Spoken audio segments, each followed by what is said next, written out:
Hey, good morning, good afternoon, good evening, everybody, wherever you happen to be and whatever you happen to be doing. I am Legal Vices. Hi. Welcome to Maritime Monday. How are we all doing?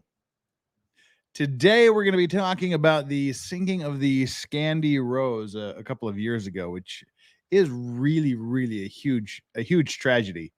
Um, But here we go. We have Steve Yellen giving spoilers here. We see in the chat before we start. That's rule number one of Maritime Monday. No spoilers, because many people haven't heard the story. Now they've heard the end.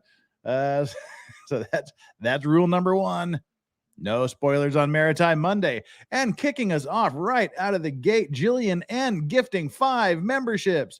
5 Legal Vices memberships to 5 of you lucky randos in the Vice Squad. Who do we got? Givner was gifted. Sweet. June Scott picked up one. HDT. Heidi Peck. And who was the last one? Doug Romero. Congratulations, you 5. You got a gift from the one and only Jillian N. Thank you so much, Jillian. That was very nice of you to do that for not only me, but the people that got them. We are over 300 subscribers now. I hope those of you that get your gift will consider continuing your membership. That would be awesome. We had our first members only stream last Sunday where we just kind of kicked it. Farron stopped in to say hi and to give some signs of life. We had a pretty good time. It was pretty chill. We'll be doing more of those in the future, definitely a little more organized. But hey, here we are today, Maritime Monday and the sinking of the Scandie Rose. But before we get to that, we've got a few more just the kind of background housekeeping things. And dang, we get the members quick today. Like I said, I like to start into the main story when we get 100 viewers. We've already got 113, and we are just kicking this off. For those of you that are up on pop culture, and this is probably going to be date itself here after a while. But hey, see, Boozy banned me on Twitter today. I feel like I'm part of the group now. I feel seen. I'm one of the last people apparently on the internet that weren't banned by C Boozy. Hopefully, several years down the line, his name will be vilified, and it will become a verb. You've been boozied. Don't boozy somebody. So if you're watching this far in the distant future from 2022, and you know who C Boozy is, that's either a really good thing because that's how much he sucks, that he's become a legend forever, or he's faded into obscurity and you don't know who he is anymore, which is also a suitable ending to the C Boozy story. So yeah, thank you for the congratulations for being blocked finally. Flux starting off the super chats. Super chat. Flux says pants are prison. Remember, folks, support your legal vices. Boom. There you go, Flux. And we learned over the weekend, if you follow Flux on Twitter, that she is a painter. I did not know that. You have some really awesome paintings. Thank you for sharing your hobbies with the entire universe. Yeah, I mean, everybody's like, oh, yeah, me too. I'm banned by. It's not. If I've been banned, it's not a thing to be banned anymore. now you have to hold the honor of not being banned. So. So, all right. What do we do on Maritime Monday? If this is your first visit here, we look at marine accidents because that's what I do. My area of expertise in legal matters is maritime law, and everybody else gets in their detailed deals. Kurt does his constitutional law things. Other people do their specialty. My specialty is things that go bump in the night in the middle of the ocean. So that's what we do. We look at maritime disasters, maritime accidents, collisions, explosions, things like that. So it's a niche market that I do, but I was surprised that people enjoy these stories as much as y'all do. I thought I would just do one of these and everybody would be like, don't ever do another one of these again. But you like them, so we do them. All right. Just checking back on a few things here in the background. We are currently at 25,243 subscribers. So please, there's 177 of you right now, just before we get into the actual story of the sinking of the Scandie Rose. 177 of you. 84 likes. That means half of you, again, have not done your job. Get down there, hit that like button. That'll kick us off. It takes zero time. It takes literally 0 seconds to click that like button, but yet it means so much to me as it gets the word out there to YouTube that people are liking what I'm doing. If you haven't subscribed, I would hope that you would do me the pleasure of, by the time you leave tonight, you think that I am worthy of your subscription and that you will subscribe and come back for more entertainment. And hit the notification button. Sometimes it works, sometimes it doesn't, because YouTube. As we go through this, again, I would ask those of you that have subscribed and know you've subscribed to make sure you're still subscribed, because we know how YouTube likes to do those things. And after we're done, come back, leave a comment, name, whatever, Intercourse YouTube. Just say something in the chat, in the comment section, because that's considered after video engagement, and YouTube really, really likes that. And that's what gets us tagged onto the ends of other videos and gets us recommended to people in their recommendations. And with that, all of that out of the way, the last thing we need to quickly burn through here is the super chat. There is no minimum requirement to purchase to interact with me. There's no, super chats are not a requirement. There is not a minimum super chat requirement. All the super chat does is guarantees that I see the pretty flash of color that comes up and I see your message. And that guarantees that I will respond to it, answer your question, address whatever it is you're raising, read it out, whatever. That's where these super chats get you. And I deeply, deeply appreciate every one of them that I get, but not required. I try to interact with the chat as much as possible, but there's a lot of things going on in the background. I got to talk, I've got to watch video, I've got to check on numbers and make sure the internet stream is still going. So I don't get to pay as much attention to the chat as I like, but I try my best. We have to engage the chat because I have the single best chat on the entire YouTube platform. Hands down, no questions asked. The Vice Squad, you guys rule, and that's what keeps me coming back. So like, subscribe, notifications, super chats, do whatever you want to do. We're going to get into this. And today it is a very sober Monday following a rather raucous weekend. Saturday and Sunday was kind of or was it Friday and Saturday? See, I can't even remember. I think, yeah, it was Friday. Saturday and Sunday was a 14.5-hour bender that I went on with several groups of friends. So we're recovering today with just a Johnny Depp mega pint Legal Vices pimp cup full of a carbonated beverage, Coke Zero. But however, as the rules go, someone throws down $100 super chat anytime. That gets a shot. That buys you a shot as well. So I have some Buffalo Trace on standby in case anyone is feeling particularly generous. Not required, not encouraged, but never turned down. All right. Deadliest Catch. Who watches Deadliest Catch? That's that's sort of the things we're going to be talking about today is crab vessels. It's not a safe career. I always, like, to me and from my experience and what I see, Deadliest Catch seems to be the most realistic of the reality shows out there. Why? Because they're actually catching the crab. They're actually doing things. And catching crabs is not something you can screw around with while you're doing. You have to do the work. And it's sufficiently dangerous enough and it's sufficiently exciting enough that you get the material, whether or not you're scripting things. You don't have time to script. It's dangerous. You cannot screw around on these vessels. Night Owl says, I'm here for your mustache. You need a mustache emoji. We'll get there. We're kind of topped out on emojis right now. We've run out of emoji space. Basically, we've got a lot of emojis out there. As they give you more emoji spaces as you get more members. So we'll have to see how that goes. But yeah, the mustache is here. And I actually did kind of groom it a little bit today, but the product has not dried, so didn't have time to actually dry it and make it look sharp. But at least it's out of my mouth for the most part. Tony Goza says, I caught crabs. Use some shampoo to get rid of them. Wrong crabs. These are the big, giant, pinchy kind that live in the ocean. Again, as we go through this, no spoilers, please. For those of you that are just joining the stream, you can learn what happened to the San Diego Rose.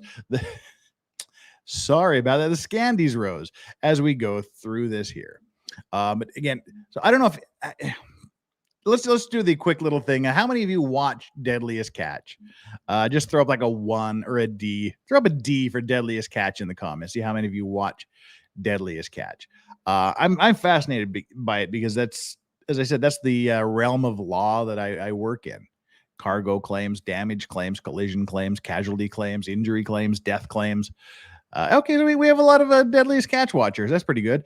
Shauna Jordan, no, just D is sufficient. Just putting a D is sufficient. All right. Well, again, as I was saying, it's not a safe job, crab catching. I was reading some statistics, and it's kind of worse than I thought. I mean, it's more dangerous than I thought. Again, I mean, you're talking people on a relatively small boat that's in the winter up in the North Pacific, where it's under icy conditions, snowy conditions. There's they work 12, 14, sometimes 24 hours a day hauling in the pots, setting the pots. 40-foot waves, 80, 90, 100 mile an hour winds.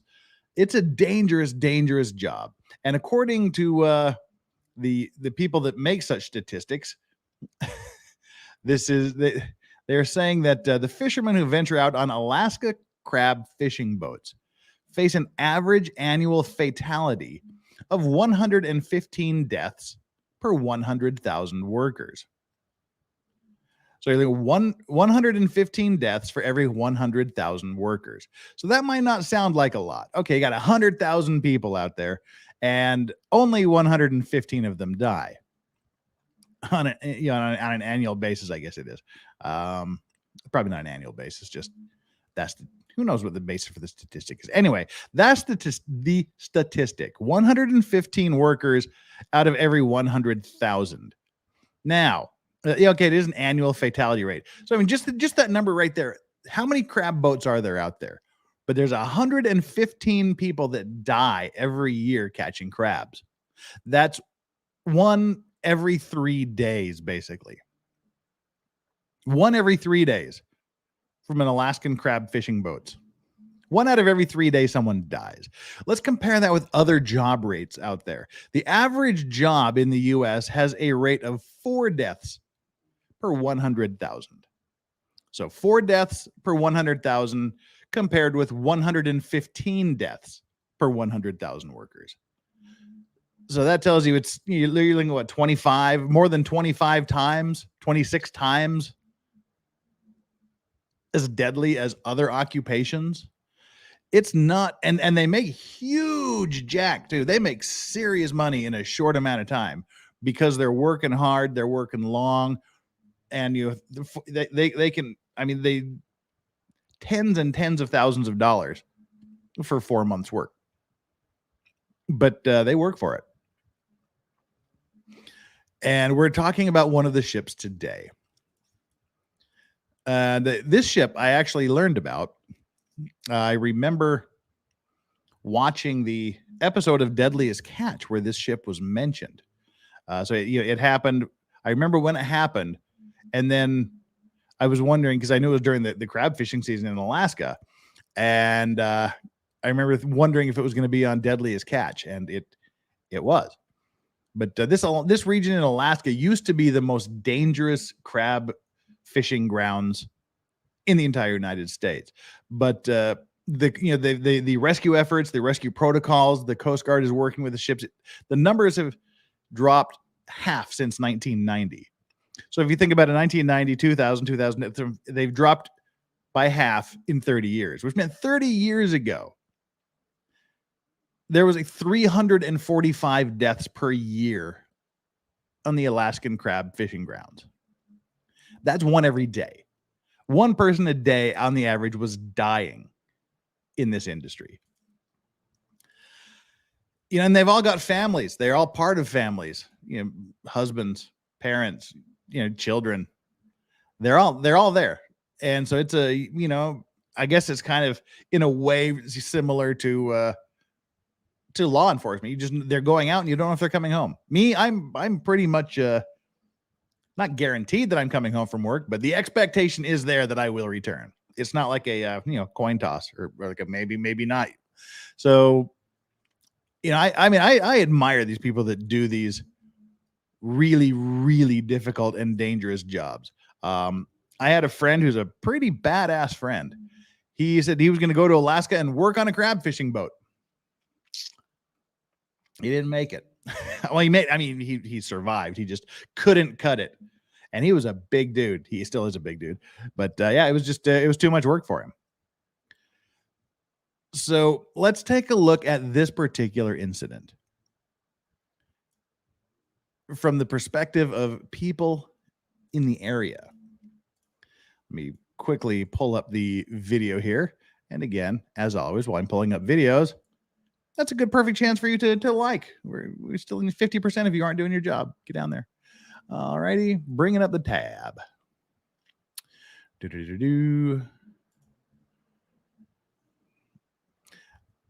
All righty.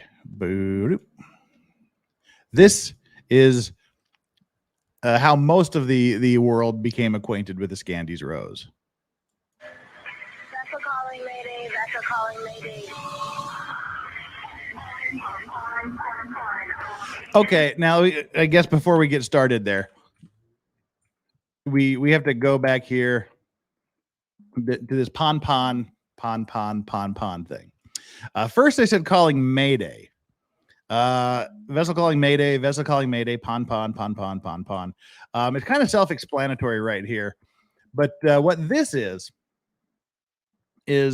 everybody knows what Mayday is. I guess that's the sort of the international sign that we need assistance immediately. We're in danger of losing lives and whatnot. But in this case, they've given them the Mayday, but they also say pon. That's in radio telephony. It's an international standard urgent signal that someone aboard the ship announces to the Coast Guard or whatever rescue people happen to be around that there is an urgent situation. It doesn't pose immediate danger to anybody's life. That doesn't mean the vessel itself is in immediate danger. It's a state of urgency, not emergency. Now, if they throw a Mayday on that also means it's a distress signal, which means that there's an imminent danger to life and the vessel. So I don't know why it was done this way, or if I don't know if it was maybe editing or whatnot, but it's kind of conflicting to say Mayday, Mayday, and then pon, because pon just means well, it's like you just saw that in the subtitles, all stations, you just like prepare, be on the alert. We may need your assistance. Where Mayday is to any ships in the area, stop what you're doing and come and help us, give us an immediate rescue. So to do it correctly, you should say like they did on there, the pon 3 times. And then all stations, or a specific station, which is like, okay, that would be like all stations means like everybody that is within earshot, stand by.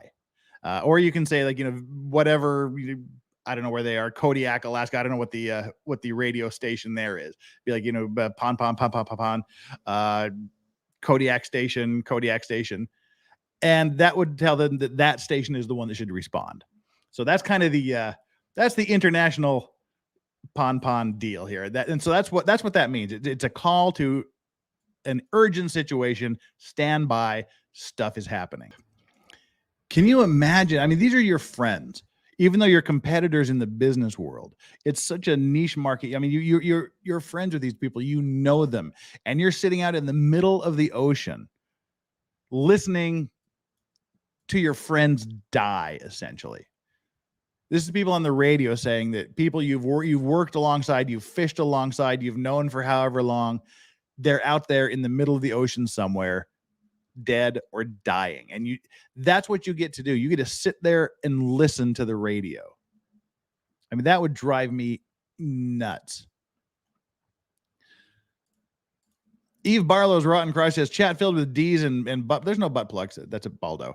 With D's and blood and all this talk of catching crabs. This stream is going to be fire. Yeah, it's kind of a somber stream. Eve Barlow's Rotten Crotch. This is a really horrific disaster. So yeah, there is that. Thank you so much for the super chat. Thank you so much for your super chat. Good to hear from you as always. Do the FV Galaxy soon.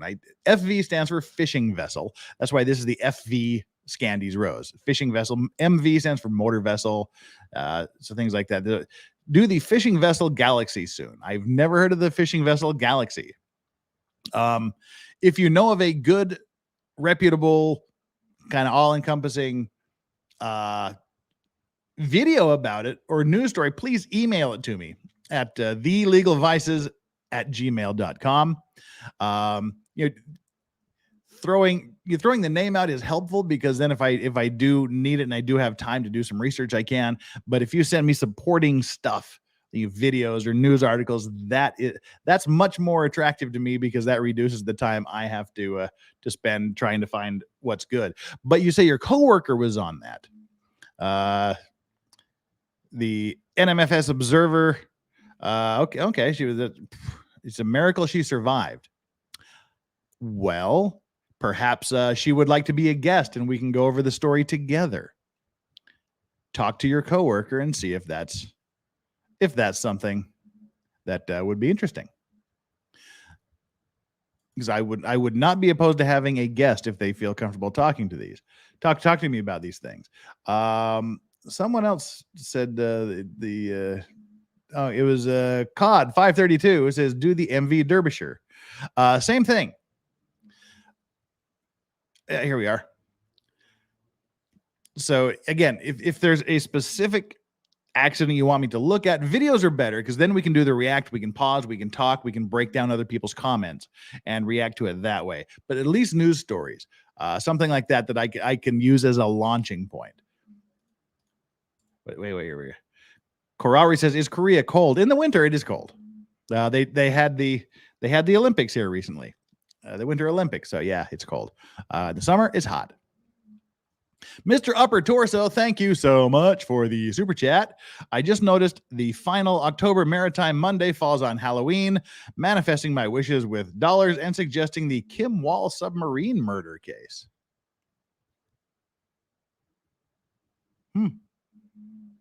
Interesting. Okay. Again, shoot me whatever information you have by email to thelegalvices@gmail.com. That gets it there and it gets it put in the queue. And the more supporting stuff you provide me with, the more likely it is that I will get around to doing it.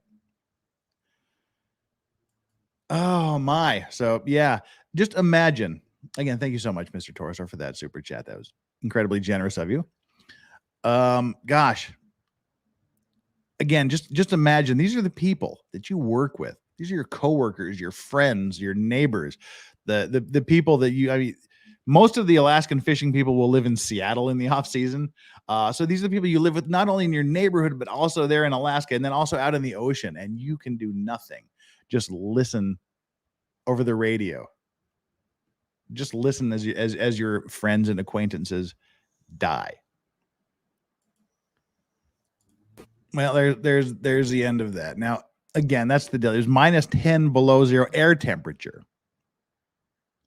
-10 below zero Fahrenheit, which is damn cold.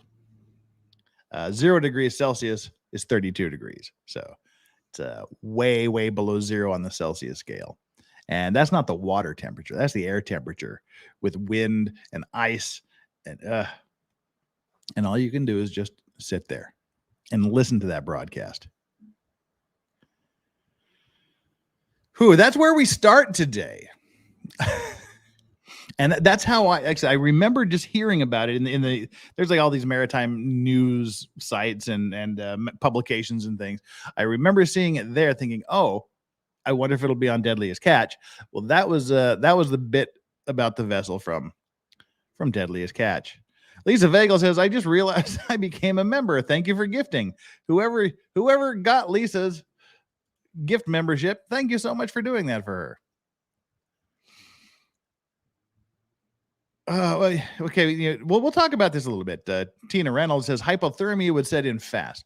Yeah, they have these survival suits, but they're not completely. We'll look at the survival suits here as we go along. They do their job, but they're not designed for extraordinarily long, prolonged baths in the sea, I guess.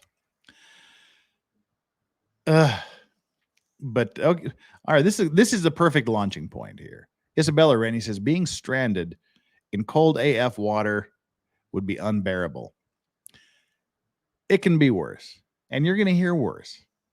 You're going to hear the story of being stranded in cold AF water 600 miles from land in the middle of the night in a storm.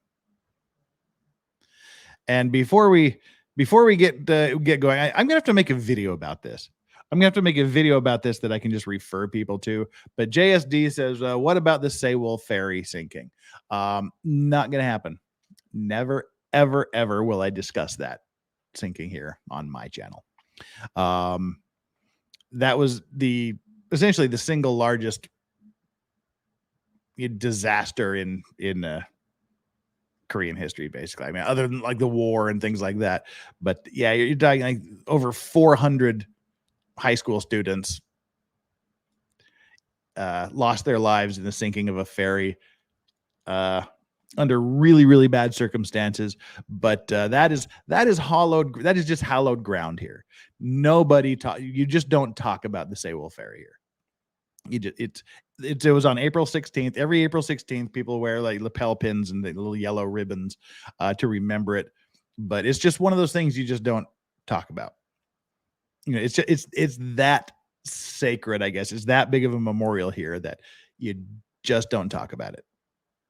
And I would have nothing to gain as the foreigner in Korea flapping my gums about their biggest tragedy.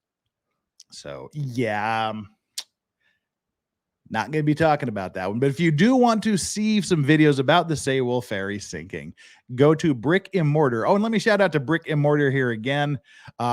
These are the videos that we've been using for a while because his videos are awesome. They're sharp, they're on point, and they're very well done and very well researched.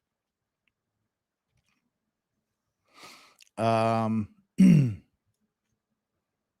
yeah, go to Brick and Mortar. He's got a couple of videos about the Seawolf ferry sinking there that I thought were very well done. That's the best. And I actually, as I said before, I want to get Brick and Mortar on here to go through one of these things with me, but not answering the emails. Hopefully you'll see an email and give it a response, either yes or no.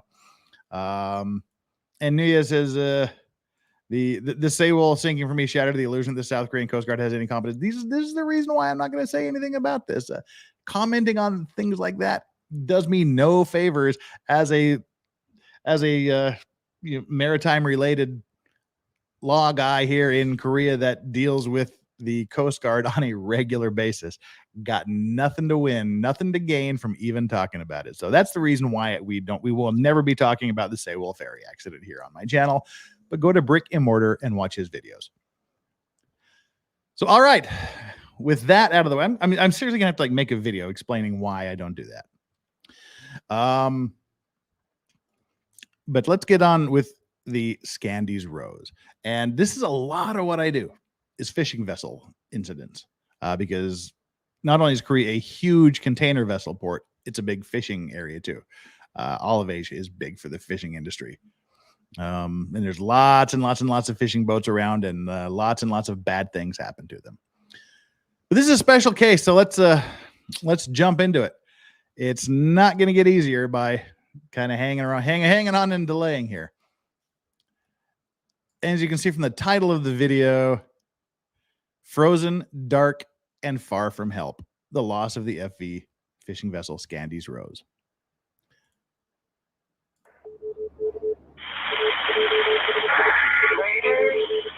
Mayday. Scandies Rose. Scandies Rose. Scandies Rose. We are 5629, 54 north, 157, 01. Giving their location. We're rolling over. Oh. People are board. 10 years. Scandie's Rose. 5629. And this is literally, you're hearing this, like you can hear the people yelling in the background. This is rough. This is actually pretty rough. I mean, this is the third or fourth time I've gone through this, just because it's that impactful. Go back a little bit. People are board. 10 years. Scandie's Rose. 5629. 157, 01.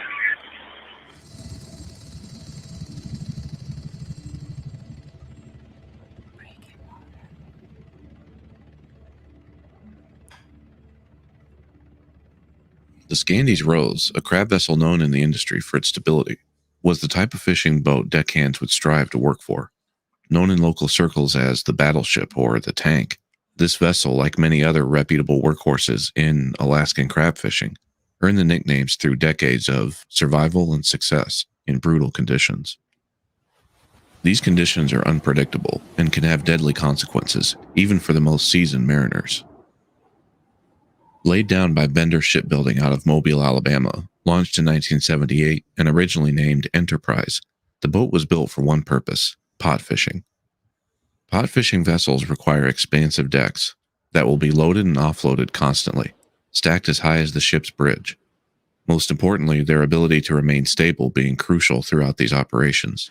Now, you'd think a ship that was built in 1978 would be super old in 2019. Legal Vices, my apologies for bringing that one up. Nope, it comes up several times every time we do this. That's why I'm going to make a video about it. I can just send people to the video.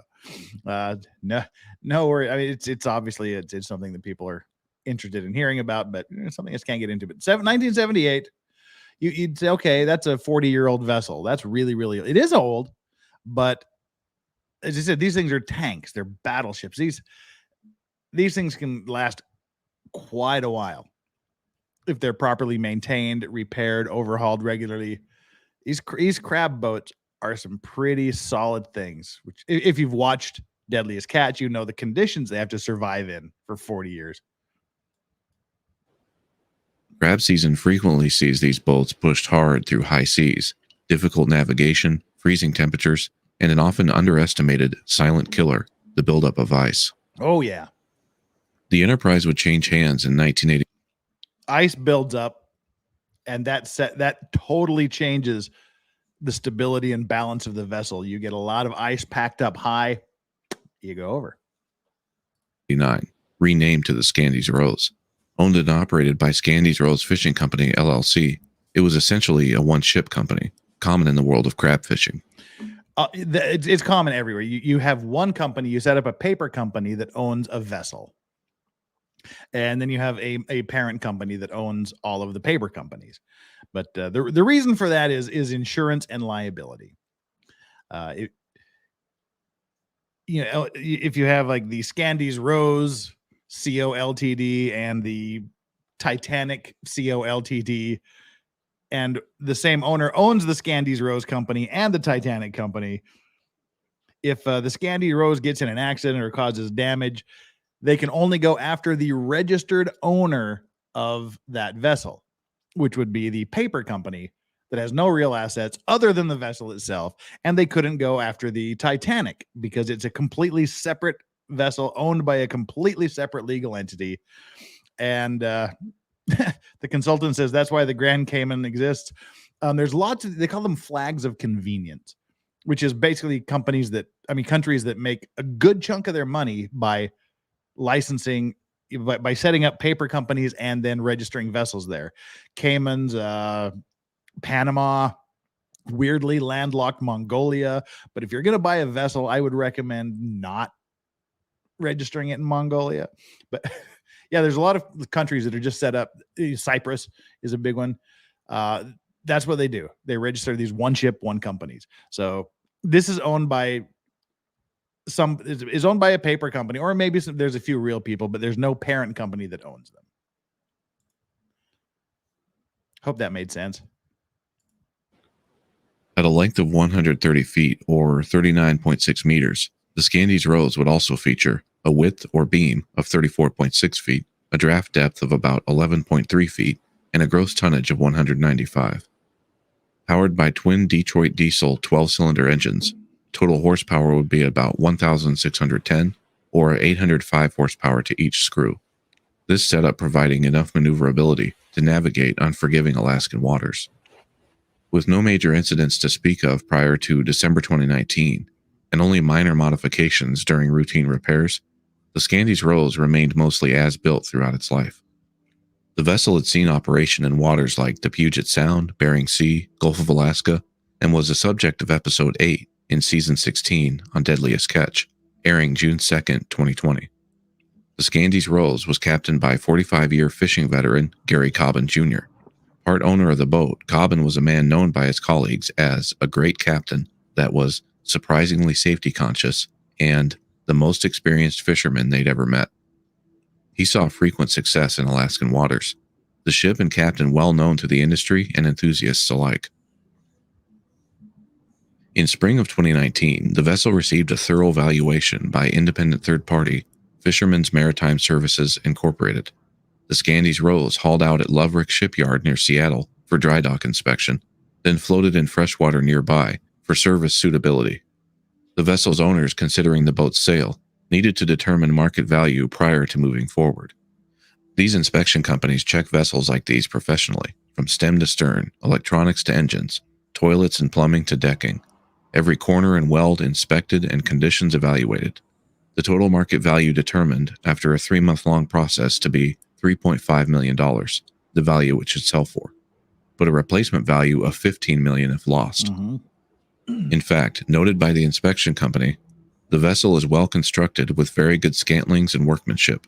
The construction of this vessel is extraordinary for a boat built by Bender Shipbuilding during the late 1970s. Now, there's a couple of insurance companies that, there's a couple of organizations and entities that do these inspections. There's just the straight surveyors that the owners do, which looks like what this was by the Fishermen's Maritime Services, Inc. It's a condition and valuation survey, as it says here. And that's specifically what the purpose of that inspection is, to determine what it's worth at market and what it would cost to replace it, with a new vessel. There's also classification societies that inspect these things. Especially for the larger ships, they're incredibly detailed. So you have several people, if everything is done properly and correctly, several different organizations that may be inspecting every inch of this vessel. The insurance companies are going to do it. The owners are going to do it. And the registration people are going to do it. So yeah, it's if all of the surveys say it's good to go, it's good to go. So there's really no reason to think that there may have been anything wrong with the vessel at this point. Is extraordinary for a boat built by Bender Shipbuilding during the late 1970s. The craftsmanship, materials, and design are on par with the best of the West Coast built fishing boats. Starting Sunday, December 29, in the Kodiak port, preparations for what was to be a cod and opilio crab fishing voyage began. Aboard were Captain Cobbin and 6 crew members, one acting as engineer, another as deck boss, and the remaining 4 as deck hands. The crew's experience ranging from brand new to 20 years in fishing and seafaring. The captain's son among them, David Lee Cobbin. They would use the next day and a half prepping the vessel for a planned departure of Monday the 30th. Their destination, fishing grounds in the Bering Sea on the north side of the Aleutian Islands, a roughly 2 to 3 day journey. The cod and opilio or snow crab season set to open Wednesday, January 1st and last roughly 2 to 3 weeks. This New Year season bringing numerous boats out to get their share. During the nearly 2-day prep, 195 crab pots were stacked and secured, groceries and potable water brought aboard, fuel holds filled, bilge pumps checked, hatches tightened, bait stocks replenished, and the vessel prepped according to U.S. Coast Guard stability specifications.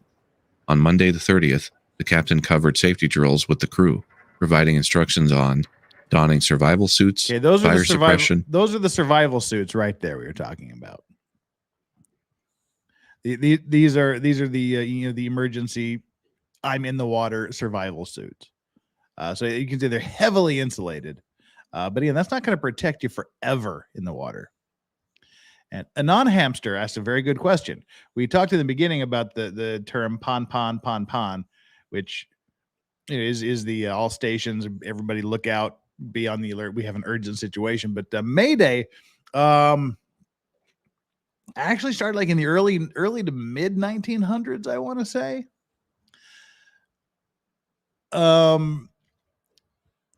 It was the story goes, it sounds like the French word for help me.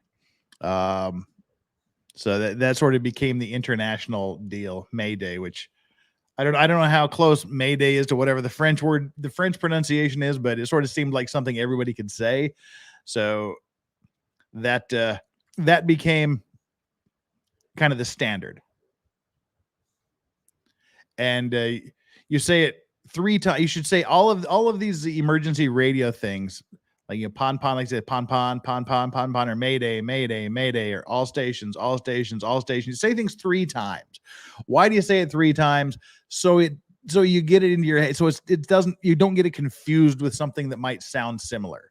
You get to hear it 3 times rather than just 1.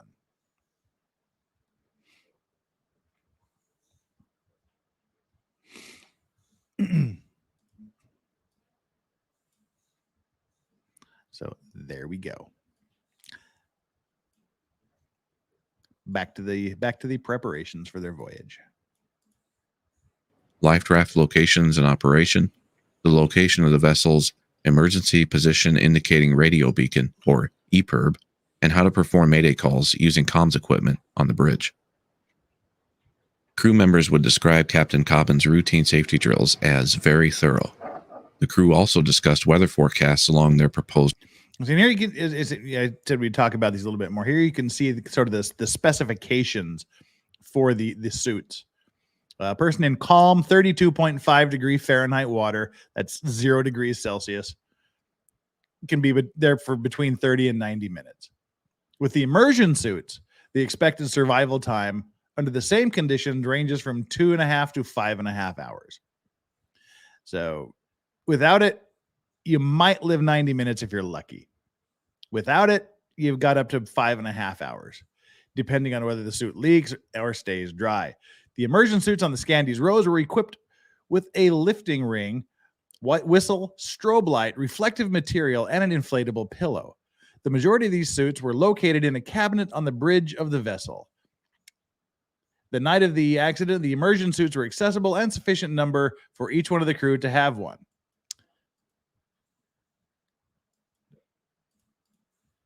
Route and utilized the Windy app to receive forecast info. You can see where the captain and crew, knowing the weather was, quote, going to be bad.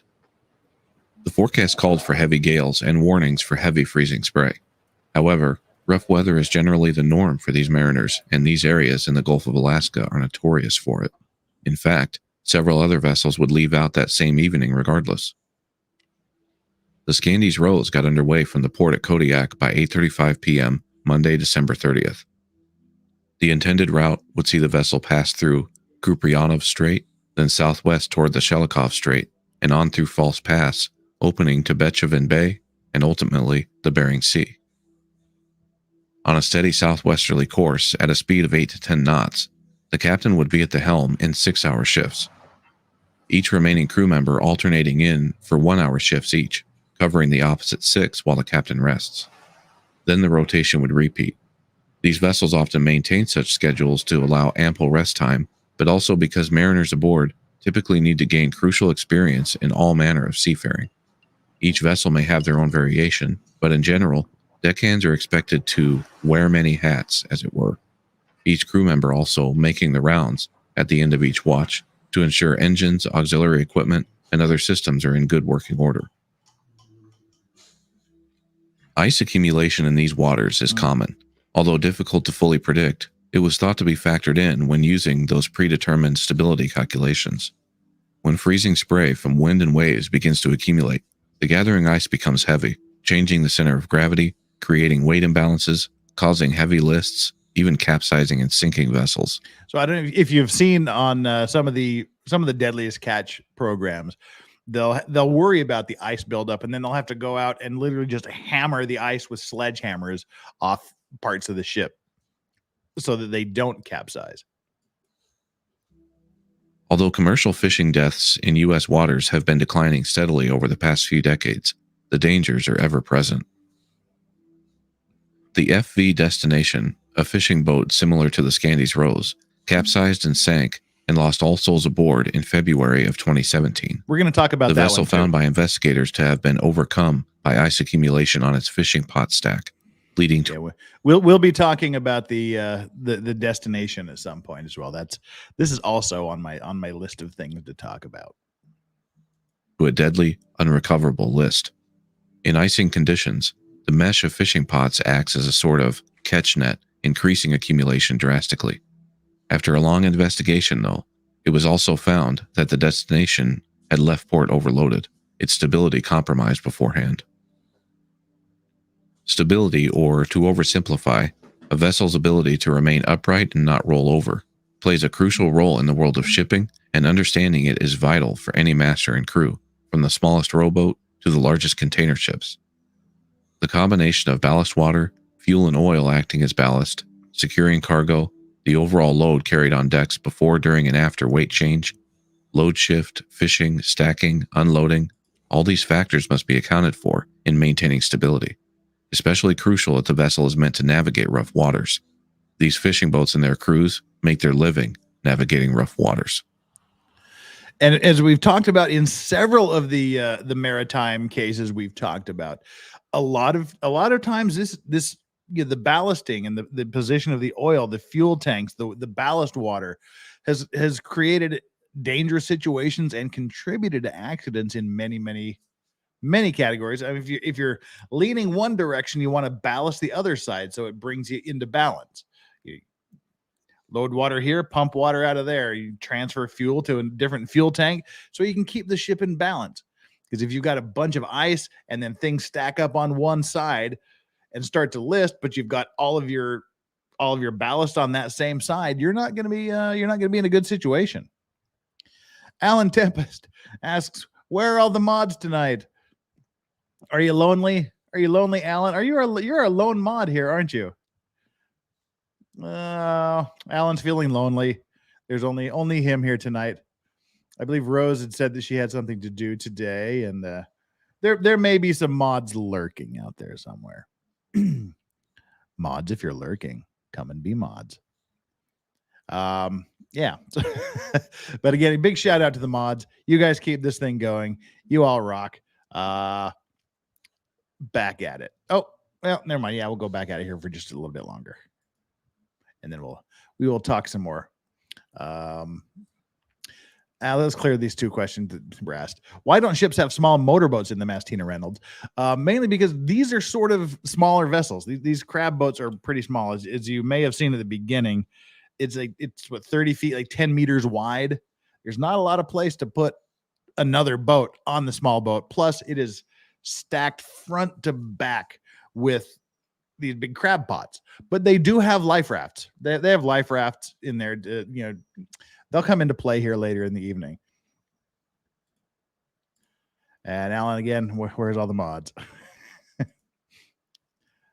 Mods, come to Alan's rescue. He's lonely. Captain Cobbin took over the watch the next morning, 8 a.m., Tuesday, December 31st. The weather living up to predictions. Deckhands reported a couple waves over the bow throughout the night, and freezing spray accumulating to about an inch thick on the starboard side of the pot stack.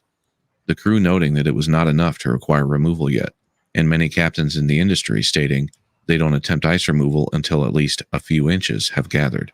That, quote, anything less would be too difficult and time-consuming to remove.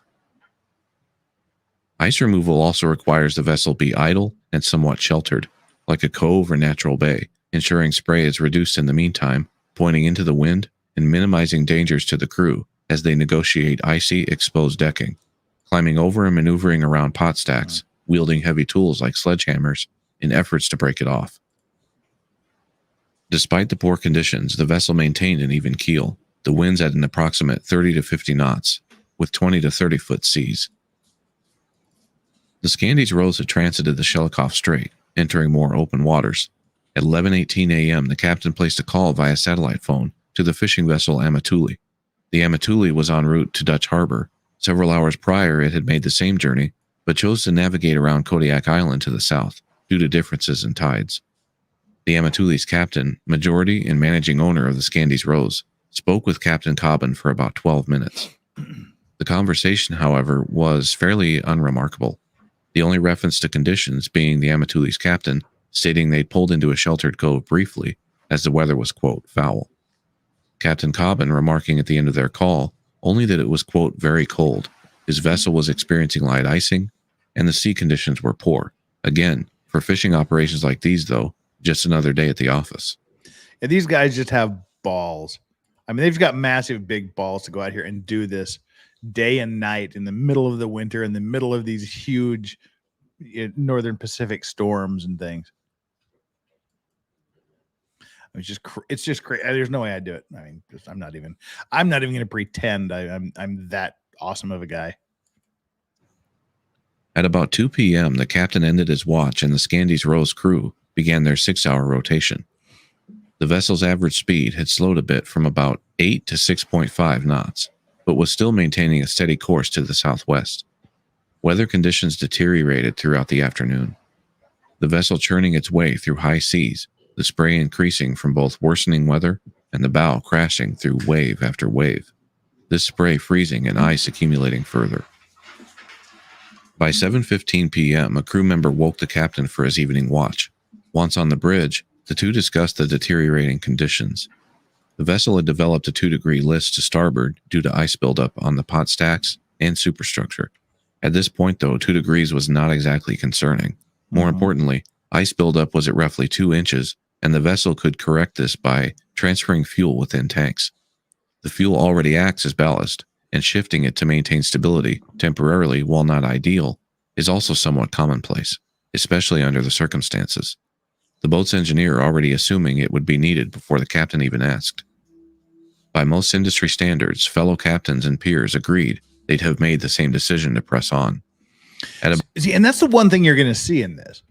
One of the standard usual trademarks of Maritime Monday is watching greed, corruption, incompetence, general stupidity, and all around inexperience cause these accidents. This is a different one tonight. This is just a really, really awful situation. Yeah, it's just one of those bad situations that, as you're saying, everybody in that same situation would make the same decisions. About 8 p.m., Captain Cobbin called a friend in North Carolina to wish her a Happy New Year. She didn't hear anything alarming by the sound of his voice, and that he only casually mentioned the vessel was icing, had a slight list, and they would eventually need to tuck in someplace safe. Shortly after, roughly 8 miles northeast of Sutwick Island, Captain Cobbin called the Amatuli once again. The Amatuli was just about to enter Dutch Harbor now. The two men discussed the weather, Scandies Rose condition, and the captain of the Amatuli advising Cobbin to, quote, be cautious. The call not overtly concerning in nature. The wind howling at an approximate 60 to 70 knots or more now, temperatures around 12 degrees, and seas 30 feet or more. The Scandies Rose starboard list had rapidly increased to about 20 degrees. That's bad. Enough to warrant the vessel make for the closest shelter they could find. Yeah, 20 degrees is pretty heavy of a list.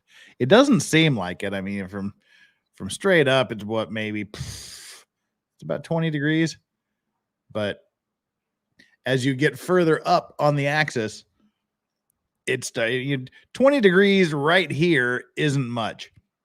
20 degrees with heavy ice up here is a much more concerning thing. So yeah, at this point, they've just got to go somewhere else, somewhere sheltered, and start chipping ice off. At around 8:40 p.m., 5.5 miles due east of Sutwick Island, Captain Cobbin called the fishing vessel Pacific Sounder. The Sounder was currently in the Bering Sea, preparing to fish for cod. Its captain, longtime friend of Cobbin and fellow fisherman, stated the Scandies Rose captain was concerned about a 20-degree list and that icing was really bad. But also the Cobbin stated it was too rough to send the crew out and break ice, that he was going to try and seek shelter southeast of Sutwick Island. However, the Sounder's captain noted the Cobbin's tone wasn't that of any urgency, even following up with casual conversation about the recent holidays and small talk about vessel ownership. At which point the Sounder's captain needed to end the roughly 30-minute-long chat at 9:10 p.m. so he could tend to his own vessel's generator in the engine room. 9:45 p.m. and Automatic Identification Systems, or AIS, showed the Scandies Rose transponder 2.5 miles south of Sutwick Island, turned about 50 degrees to starboard.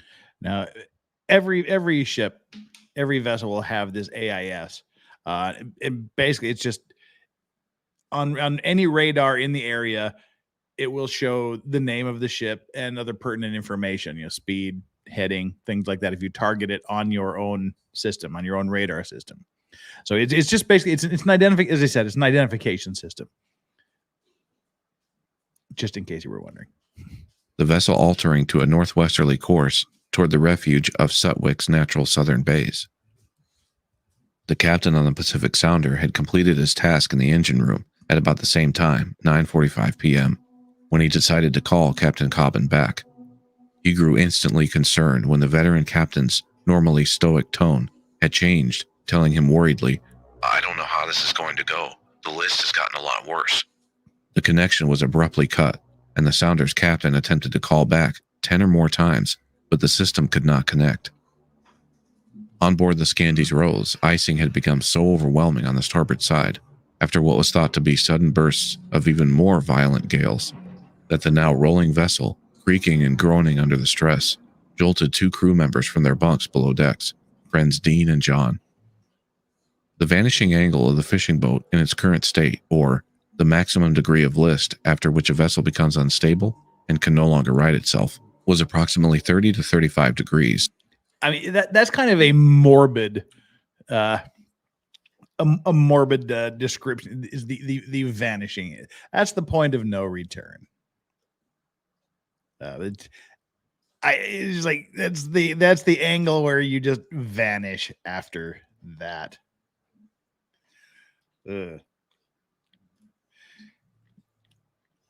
Renee Miet says, why are you dressed like a village person? You should not dress like a village person, you Philistine.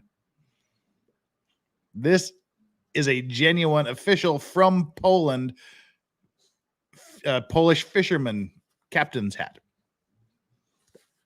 Made by the guys that make them for the Polish fishermen, Sterkowski. It's the Sterkowski hat. And it's the legit Polish fisherman's hat. It's not a village person's hat. It's my Maritime Monday hat. So there you go. That's your answer. Yeah. Mofox says, AKA the you're fucked angle. Yeah, pretty much. Well, we are here at the midstream. We're at the midpoint, so it's let's push a little bit of pause here. Let's push the pause button and sort of get a view at what's going on here. We've got 388 people currently here, 392 now. We just jumped by 4, 252 likes.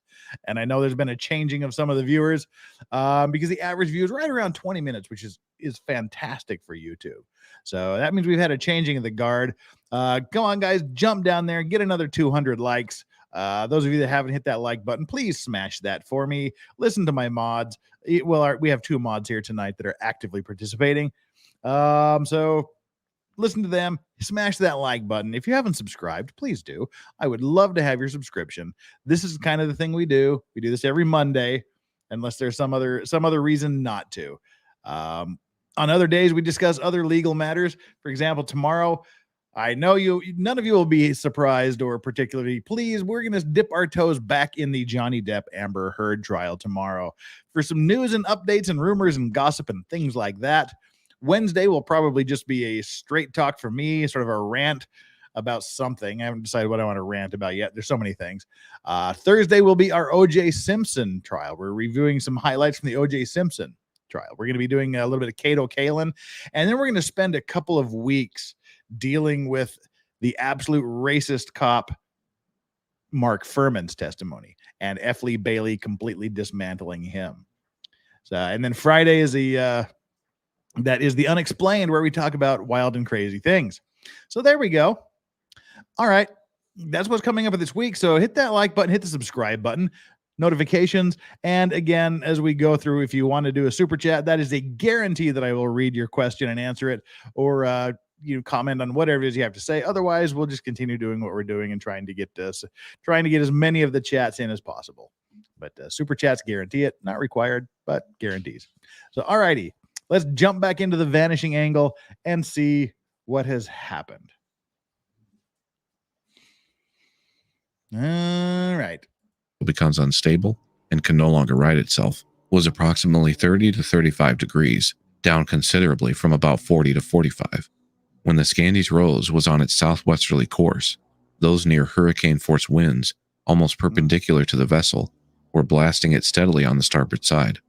Although the winds were causing the accumulation of ice, they were also aiding deceptively in the vessel's ability to remain upright. By the time Captain Cobbin turned toward the bays of Sutwick Island, the ice accumulation was enough that it reduced overall stability. The severity of this, though, investigators thought to be obfuscated by those deceiving winds acting as a sort of crutch all along, preventing the list from worsening further before the turn. The turn toward Sutwick brought the prevailing winds and waves from the overloaded starboard side around, partially to port. We'll get to that in a second. With all forces pushing and acting toward starboard, the vessel was unfortunately doomed. When Dean and John had jumped up from their bunks, rollover was only minutes away. Overhearing that brief final conversation with the Pacific Sounder, we're going to be hearing more about Dean and John a little bit later here. But right now, John and Dean are everyone's trying to get out. Flux, thank you again for yet another super chat. Is always appreciated. I never thought I would love Maritime Mondays as much as I do. And no, not just because of death and destruction. Hashtag pants are prison. As always, pants are, in fact, prison. It's getting a little bit chilly here in the evenings and a little bit in the afternoon sometime. I'm just about ready to be kicked, dragging and screaming into the world of long pants. Other than The Office, I don't think I've worn long pants since April. It's always been shorts, but it's getting kind of chilly. Thank you so much for the super chat. I'm surprised that people like Maritime Monday as much as they do as well. Who knew? We did it once, watched some collision videos and things, just as silliness to see if anybody was even remotely interested in cases that I deal with, cases of the nature of things I deal with. And I'm really, really super happy for all of you that come out here for this Maritime Monday. It's fun to do. We've got over 400 of you here now, and that's awesome. I never even imagined there would be 400 people that would sit around and listen to me talk about shipping cases and things, but I deeply, deeply appreciate it. So thank you very much for that very, very kind comment, Flux. Super chat, as always, deeply, deeply appreciated. Let's continue. We'll hear more about Dean and John a little bit later. One of the men rushing up to the bridge, yelling to the captain, "What is going on?" Captain Cobbin responding, flustered, I don't know. I think we're sinking." The deckhand yelled down to his friend in the stateroom, "The boat is sinking." Everything started happening extremely fast. No alarms had been sounded. The captain would place the mayday call soon after, while crew members scrambled. The two deckhands quickly located their immersion suits in the wheelhouse, helping each other to get them on, and the rest of the crew joined shortly thereafter. All the while, the vessel's angle reaching nearly 90 degrees, floors slowly becoming slick walls. Can you imagine that? You're basically walking on icy walls rather than the floor of the ship at that point. There's 7 people on the ship, by the way, if you haven't noticed that. There's 7 people on the ship, and they're at 90 degrees now. Dean and John knew somewhat by instinct at this point that they all needed to abandon ship fast.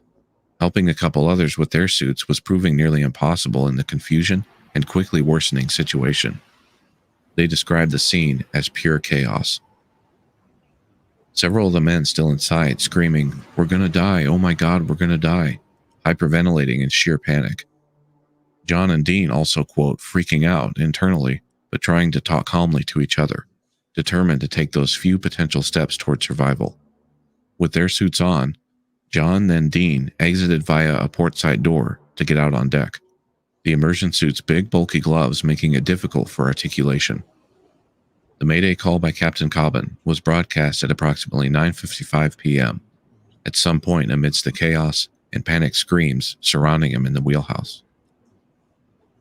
As the rollover continued unabated, the remaining 4 crew and captain were still inside the bridge, not nearly as collected as the other 2. Dean and John repeatedly screaming at them, get out, get the f*** out of there, the boat's going down." The men scrambling around outside the bridge, trying to find a line or anything to throw down inside and help the others climb up and out. Yeah, because that's remember. I mean, getting out is not as easy as it sounds because everybody is standing on the walls down here. You can't go through that door. You have to be raised up through the other bridge door, through the other bridge wing. They call it the wing bridge. You have to get up through the wing door to get out there. Out. And how do you climb up an icy floor when you're standing on the walls? Well, Flux asks, how do they wait so long to do the necessary thing? This happened quickly. Literally a matter of minutes. If I recall, it was like under 10 minutes. This thing went from okay to underwater. So, yeah, I mean, it's, they're 90 degrees kind of, this picture is turned sideways here, but yeah, basically they're down here on the floor and this is the door they have to get out of. Well, they're down here on the wall and they have to somehow get raised up or climb up the floor. And there's not a lot of handholds on a floor usually. So yeah, it's a bad situation. Out of the wheelhouse. But everything, lines, life rings, buoys, everything nearby outside was completely frozen. There was so much ice, nothing was easily accessible. At this point, they both knew they were down from minutes to just a few precious seconds. Captain Gary Cobbin, older than the others and not nearly as able-bodied, lost his footing on the nearly 90-degree decking, and the men could only watch as he tumbled helplessly back across the bridge, striking the opposite side of the wheelhouse. The captain's son David unwilling to leave his side as his father screamed in pain. They saw one other crew member, Brock Rainey, had fully donned his survival suit, but didn't make it in time to join the others outside. The 2 friends, now essentially standing on the side of the wheelhouse, were determined to remain at least atop the vessel as it completely capsized. The Scandie's Rose laid further on its side, the lights went out, and they clambered to remain atop the hull as it rolled over. Now completely in darkness, ice everywhere, slipping, stumbling, but trying to stay together. They were immediately swept off the flat side of the hull by a powerful wave.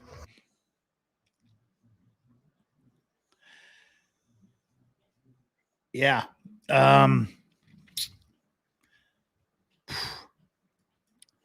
That's rough. Glitterfart says that much ice on it doesn't happen in minutes. Well, it doesn't, but ice doesn't necessarily pose a problem. And as we saw this, it was the steady buildup to where it got to the point where they had to they had to go somewhere to relatively calm seas, somewhere where they could take a little bit of shelter and knock the ice off. They got to that point. But then with the increase in the winds, the changing the angle of the boat, and the continued piling up of ice before they could get to that point, they passed that point of no return. And at that point, it's on. You're fine until that point, basically. They did what they could. And then once you pass that point, it's on. The ice doesn't build up that quickly, but the danger can happen real quickly.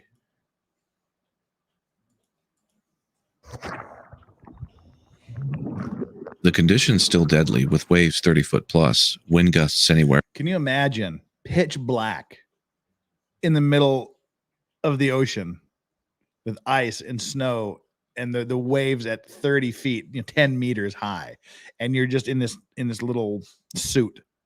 that gives you 2.5 to 5.5 hours to survive. From 50 to 70 knots. The two became separated, thrown around in their survival suits by the violent, frigid seas, calling out each other's names in the hopes they could reunite. Their suits floating awkwardly as they'd been unable to inflate the bladders around the neck. The suits float on their own without them, but John's head was being dunked repeatedly as his feet floated higher than his head at an awkward angle in the high seas. Dean witnessed the Scandies Rose final moments as John struggled with his own survival suit. The Rose briefly stood vertical, bow protruding from the waves, then disappeared straight down. About 20 minutes passed, and Dean spotted what looked like the beacon light from a life raft. Still calling out for John while swimming with everything he had, Dean headed toward the enclosed survival raft. Too tired to immediately climb in, but relieved to be near it, he heard John call out in response, approaching the raft from the other side. They both climbed in and took a moment to collect themselves, feeling disbelief they'd made it to this point. The life raft had done its job. This was an 8-person pod-style raft, built to deploy and float to the surface automatically upon being submerged. In addition to the external automatic beacon already lit, it contained other survival supplies inside.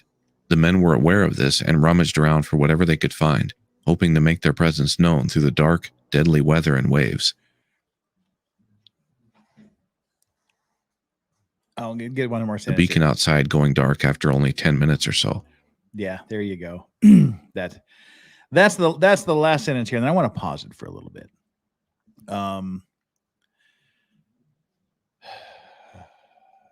Yeah, this is a rough part here.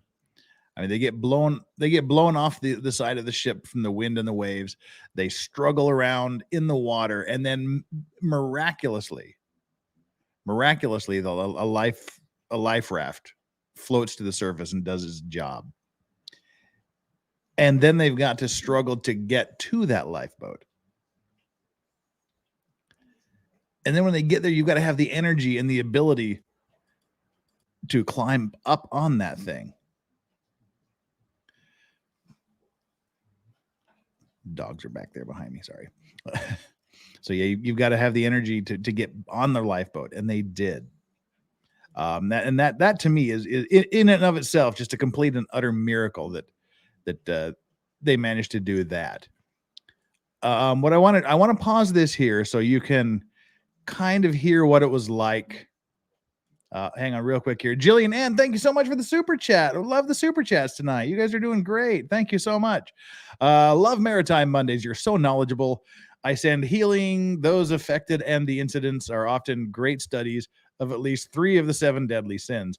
Yeah, and I mean, this is unfortunately not one of those cases. American Dreamer says, was the captain overconfident? As I mentioned earlier on, other experts, other captains that they talked to about this all said they would have done exactly the same things. This is just one of those accidents, the perils of the sea. You're at the mercy of the weather, and you do your best.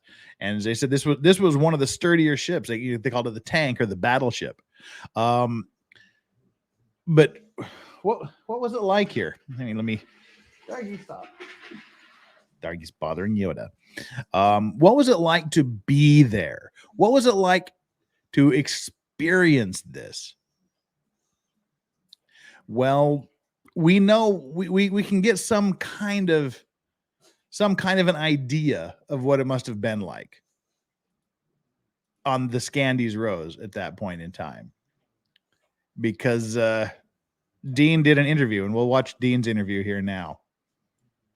This is the real life shit here, guys.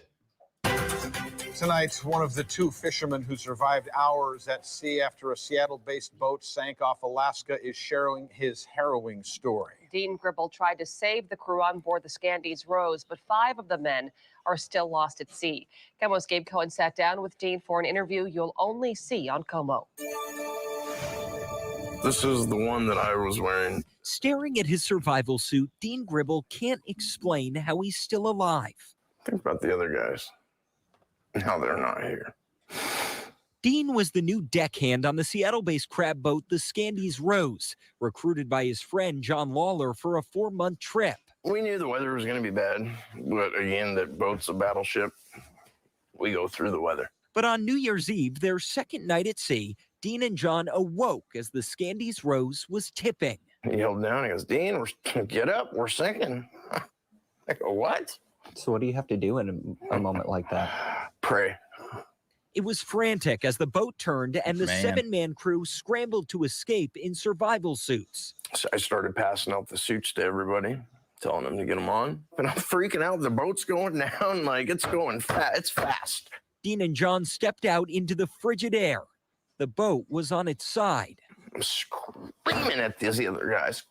Get out of the boat. You have to get out of the boat. You got to get out of the boat. The 5 of them never emerged. And I told John, we're not dying today. This isn't our time, John. We're not dying. Say it, John. We're not dying.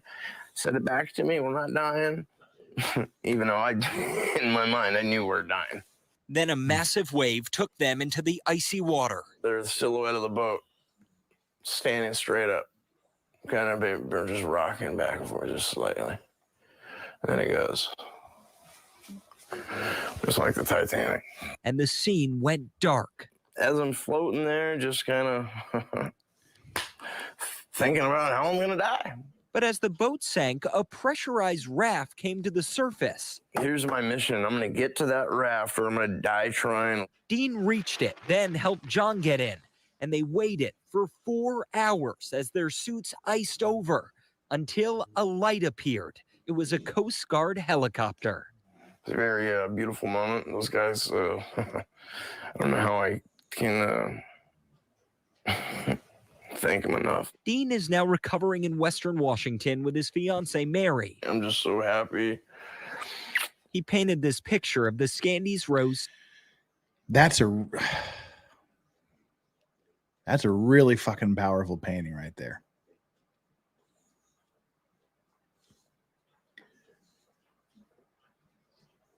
I mean, that's just a powerful painting with the ship going under the white water. Sinking. Fishing to people, it's not a job. It's who I am. It's a lifestyle. For now, he wants to honor the 5 men who never came home. I just wish there was more time. In Seattle, Gabe Cohen, Como News. Whew. Yeah, some people are saying, yeah, you're crying. I teared up the first time I saw that. That was, I mean, that's, I can't imagine the PTSD that would bring on. You see, he's recovering, and this was New Year's. This was New Year's Eve that everybody lost their husbands, their sons, their spouses, their fathers. And I get that because I know I've talked about it before here. My older brother was killed in a drunk driving accident on New Year's. So I know what that's like to have New Year's Eve not really be in the fucking biggest celebration of the year. You know, it's a memorial service for these guys. Yeah. And I mean, this interview was I mean, it was apparently pretty short after a pretty short time after this happened. But Vicky T says, see, this is the fucked up thing. Yes, his friend John lived. They were rescued together. Yeah, he survived that accident. And I choose my words carefully.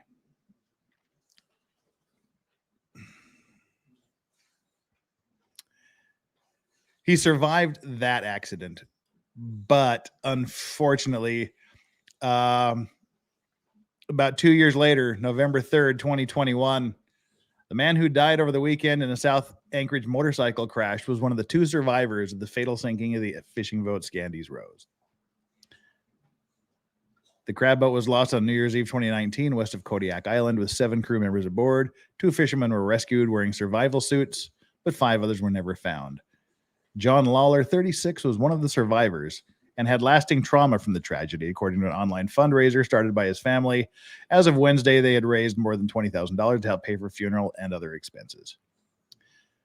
On Sunday, Anchorage police were called to a roundabout on C Street in O'Malley where Lawler's motorcycle had lost control, according to an alert, and Lawler died at the scene.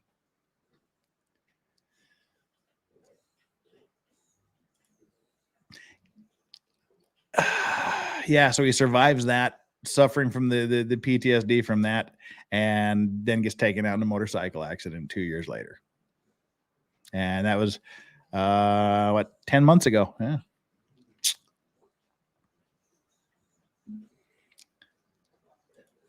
So those are the stories from the real people there.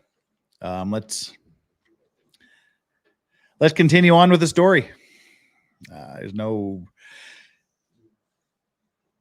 good way to segue back into this story, I'm afraid. We'll just have to pick up the video again where we left off. And we can hear sort of the aftermath here in more detail.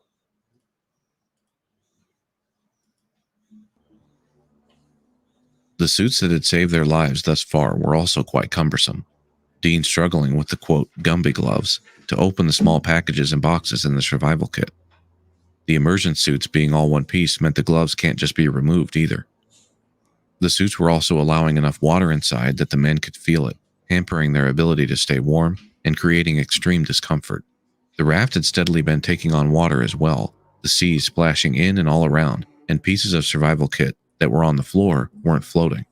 The water deep enough inside the raft now that the two had to submerge themselves to reach all the way down and retrieve stuff, fearing the raft may capsize at any moment as well. It took about an hour, but they finally found what they were looking for, the flare gun kit. They immediately shot all of them off, as the kit didn't have many. The lights had gone out on the raft already, and by their knowledge of these waters, if the Scandie's Rose EPIRB had triggered like it was supposed to, they felt rescue should have arrived toward the end of the first hour. Their decision to fire off all flares was largely for this reason, convinced rescuers should already be within sight. Oh yeah, that was the Helen T asked why did they have to wait for 4 hours? Basically they're in the middle of the ocean, and it takes that long for the rescuers to get there. And they're supposed to have their lights on the life raft, but they said it went out after 10 minutes. Excuse me. So they've got the Coast Guard flying a helicopter from wherever they're based all the way to the site, and then they get to scan the entire ocean looking for this tiny little orange floating life raft. So yeah, it's just one of those things that takes time. That's why they try to design these suits so that there's sufficient time to allow rescue.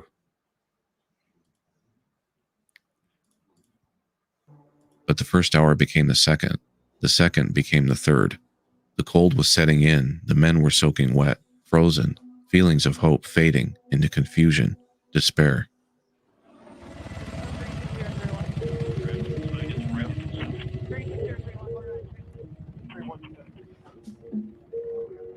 With repeated unsuccessful attempts to contact the vessel after its mayday, the Coast Guard sent out an urgent broadcast on all relevant frequencies, requesting vessels in the area keep a lookout and report any sightings.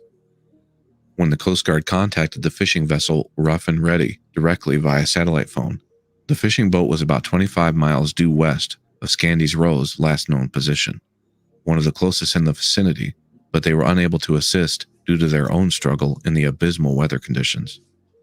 Other vessels potentially within range of the captain's mayday call didn't even receive it, since their antennas had iced up and were having troubles of their own. The Coast Guard's MH-60 Jayhawk helicopter would get underway by roughly 11:30 p.m. from Air Station Kodiak, but the Scandie's Rose last known position was extremely remote. The weather wasn't going to let up along their flight path either. Extra fuel had to be loaded, and additional complexities in flight planning were required. This flight was going to push the rescue helicopter and its crew to the very edge of their range and capabilities. Coast Guard cutter Mellon was diverted from its patrol near Dutch Harbor as well. The Mellon's ETA roughly 20 hours though. Ugh. A Coast Guard C-130 was also dispatched from Elmendorf-Richardson in Anchorage to aid in search and act as a communications platform. Earlier, once inside their raft, Dean and John had spotted the Scandie's Rose's second life raft, but decided not to risk exiting theirs and just watched it floating nearby for most of those grueling hours waiting for rescue. At roughly the 4-hour mark, the two men spotted what they first thought was the light from a ship's mast over near the other life raft. They had no flares left, but knew there was a functioning flashlight they'd been saving for this very reason. They began signaling toward the light that appeared to be investigating the other life raft, which turned out to be empty. The light suddenly raised straight up quite a distance, and the two deckhands knew instantly it was a Coast Guard helicopter. At 2:08 a.m., Dean and John were pulled up, one by one, into the Jayhawk. The Coast Guard crew even forced to de-ice the rescue swimmers' goggles and dry suit throughout the process. They'd pushed the helicopter so far, it was dangerously low on fuel, and had to cut auxiliary power to conserve it, which meant no interior heating for the long ride back to Kodiak Station, finally landing safely at approximately 3:40 a.m. Dean and John were quickly brought aboard a waiting ambulance and onto the hospital, where they were treated for hypothermia, both making a quick physical recovery. In an interview later, the rescue flight commander stating they were anticipating bad weather, but what they got was a lot worse. It took both pilots to keep the helicopter flying level, stating the 170-mile, 2.5-hour journey was the most challenging flight of his career. Dean and John would recount events to interviewers in as much detail as possible, especially in hopes to aid in finding survivors. And kudos to the badass mother effers in the Coast Guard that put their lives at risk to save these guys. I mean, this was a badass rescue. You know, people in other branches of the service and whatnot like to make fun of the Coast Guard, but when they do their job, they do a badass job of it. I mean, when you have people that are in crisis and in danger of losing their lives, and you put yours second for a complete freaking stranger, you know, that's some badassery. The ensuing search would cover a 1,400 square mile area, using all potential drift models based on the Scandie's Rose final position, on the weather patterns, and the two survivors' coordinates. The Coast Guard searching tirelessly throughout New Year's Day. Multiple MH-60 helicopters, C-130s, and then the cutter Mellon arrived 3 hours quicker than planned at 4:15 p.m. Searching in these conditions, though, even puts rescue personnel at risk, and the cutter had to stop for its own ice removal efforts that afternoon. The primary goal of such a high-risk search and rescue puts victim recovery far behind the priority of locating survivors, the likelihood of which dwindling by the hour. And by 6:08 p.m. on January 1st, 20 hours after Captain Cobbin's mayday was received by the U.S. Coast Guard, the search was called off. Oof. The investigation that followed was difficult, to put it simply. The owners of the Scandie's Rose contracted a firm specializing in underwater survey and salvage. The MV Endurance, a vessel that acts as a platform for high-tech survey equipment and remote-operated vessels, or ROVs, would arrive at the last known coordinates on the morning of Monday, February 10, 2020. Greeted by a diesel fuel sheen on the surface a quarter-mile long, the Endurance would use sonar to locate the wreck on the seafloor.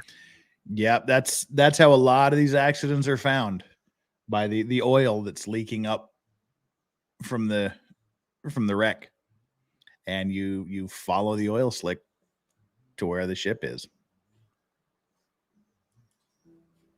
The Scandie's Rose lay 160 feet deep on its starboard side, bow pointing east. The Endurance, battling rough weather and tidal conditions, would conduct ROV operations in the following 2 to 3 days, providing extensive, crucial footage for investigators. The footage helped confirm, rule out, or otherwise answer several factors in the month-long investigation that followed, factors we will touch on shortly. Before the Endurance was forced to depart due to deteriorating weather, the ROV observed 2 survival suits inside the bridge containing... Yeah, but the ROVs, they're essentially just underwater cameras. Like they're underwater drones is basically what they are. the remains of victims. No other victims or survival suits were found.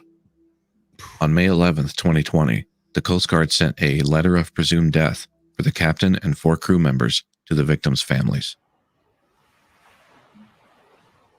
Now, it's important to note, via thorough investigations, witness interviews, the policies and procedures Scandies Rose had clearly followed throughout its history, the NTSB and Coast Guard ruled out the following. Fatigue. The vessel maintained a sufficient rotation schedule to allow rest periods. Drug and alcohol use. The Scandies Rose had a well-documented no drug and alcohol policy. Survivors Dean and John also adamant in backing this up. Vessel maintenance, propulsion, steering, and hull integrity. The Scandies Rose was well documented to have been maintained in good condition up to and including the incident voyage. Unexpected downflooding, or waves pouring water into openings that lead below decks. This also ruled out as a factor prior to or causing initial severe listing conditions. Any downflooding that occurred was well after the vessel had reached 20 to 30 plus degrees of list. Perhaps most crucially though, ruled out was the crew's loading of fishing pots, vessel stability preparations, and the captain's decision-making. So if these weren't to blame, then what happened? A situation like this is a prime example of the need for proper research, due diligence, and how crucial an agency like the NTSB is. While not perfect, that's part of what makes the due diligence and transparency necessary, because people aren't perfect. No human or group of humans is. There is no pure good or evil, no bright line for right or wrong. We're all caught in the churn, trying to coexist somewhere in the middle. Details, causes, blame can so easily be attributed incorrectly, especially in events that transpired far away from civilization, under the cover of darkness, obscured by terrible weather conditions. In researching this incident, for example, and a major part of why I'm on my soapbox right now, I saw commenters on videos and articles about it, accusing the captain and crew of being drunk, simply dismissing them for taking drugs, or throwing around other baseless accusations. Yeah, seriously, fuck the internet for a lot of shit that goes on. Seriously. Those are the times I hate the internet, when you just start throwing around dumbass comments like that. Zero attempt at research. Hell, I even fully admit, none of these videos I make should be used as actual research. Proper research and knowing where to look is crucial towards informed decision-making. The NTSB and Coast Guard getting to the bottom of the Scandies Rose tragedy was a prime example of finding what really happened amidst so many challenges, then using those findings to possibly save more lives in the future. As you'll see, the true culprit they found, while not nearly as headline-worthy, is, without question, deadly. These vessels and their crews don't typically even flinch at the news of ice buildup. One of Cobham's fellow captains stating, "Ice is just a constant presence in the Bering Sea in the wintertime. You're not going to go many years without having to chop ice half a dozen times or more. They just get to work removing it and keep going." However, what the Scandies Rose was subjected to prior to its turn north was a phenomena referred to by the National Oceanic and Atmospheric Administration, or NOAA, as one or multiple williwaws. Dangerous winds that occur mainly along the Aleutian Chain and Gulf of Alaska shores, and are influenced by local topography. They're most frequent in winter and are usually the result of air damming up on the windward slopes of mountains. This air spills over in strong gusts on the lee side that lasts only a matter of minutes. However, such winds are violent, often reaching hurricane force, and their onset is sudden, often interrupting periods of near calm conditions. These forces especially intense near the Shelikof Strait and along the Scandies Rose path. During these conditions, entry well into the bays is necessary for refuge. The vessel had actually accumulated 6 to 15 inches of ice in a very short period. This is a huge amount by anyone's standards. In addition, the captain and crew had loaded 195 fishing pots. This amount, how the pot stack was loaded, the method of securing it, was all according to the Scandies Rose stability calculation instructions set forth by the U.S. Coast Guard. The crew followed these specifications strictly, as they had done for quite some time. These stability calculations were found to be inaccurate, the primary culprit of this story. When the Coast Guard's Maritime Safety Center, or MSC, calculates each commercial vessel's stability characteristics, they determine how much a vessel can carry, where and how to load it on deck, empty pots versus full, ballast tank capacities, and so on. In the case of the Scandies Rose, up to and including the year 2019, the following determinations were made. Calculating additional weight of only up to 1.3 inches of ice on horizontal surfaces and 0.65 inches on vertical. A number of captains say they regularly exceed this, before they even consider stopping to chop ice. The stability assessment did not accurately model the Scandies Rose shelter and forecastle in closed volumes, the current bulwark's heights, and, quote, significantly underpredicted the superstructure windage area, possibly even utilizing older versions of the ship's bulwarks, for example. The NTSB also found the MSC had significant differences of ballast tank volumes in their report versus the vessel's true capacities. This was all in addition to other mathematical errors and omissions by the, quote, naval architect who completed the Scandies Rose stability instructions, who had been independently completing vessel stability instructions for about 30 years. These instructions are regularly taken as the final word by mariners when prepping their vessel for upcoming voyages. Following these conclusions, Yeah, bad math. How's that for a shitty ruin? I mean, that's cause of death, bad math by a guy 40 years ago.